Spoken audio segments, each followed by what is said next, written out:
You wrote recently that we are today desperately in need of the next American renewal, that it would require sweeping reform of our political system as well as major social and economic reforms, rejecting our current partisan divide and creating new political conditions, new political coalitions.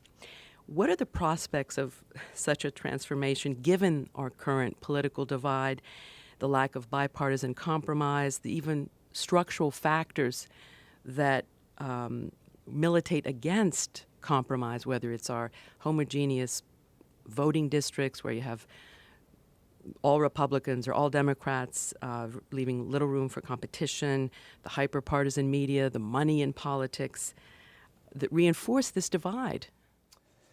Well, the night is darkest just before the dawn.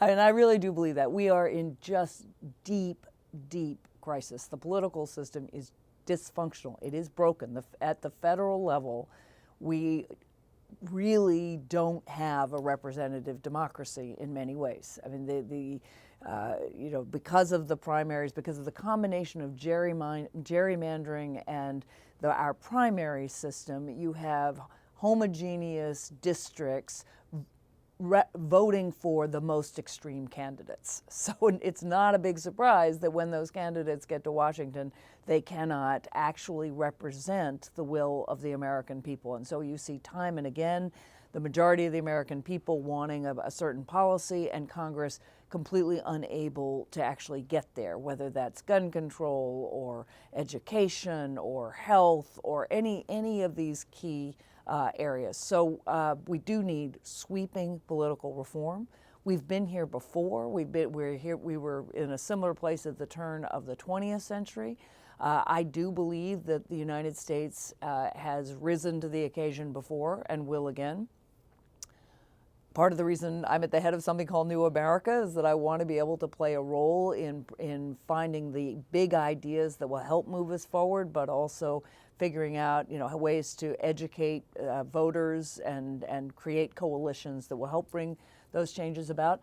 I think one brighter spot is to take your eye off Washington and look at cities and states. So look at California, which is often a bellwether for change, and they now have open primaries. So anybody can vote in the primaries. It's not a Republican primary or a Democrat primary. Anybody can vote, and whoever wins runs against each other, whether they're Democrat or Republican. You can have two people win, the top two vote getters, and they could be two Republicans or two Democrats. They then run against each other in the final. You also have, and this is essential, an independent commission drawing electoral boundaries. And the result is California is starting to get things done again, right? They are starting to move forward, and they are starting to make big changes in terms of infrastructure and social policy and educational policy. Other states are trying lots of different innovative policies.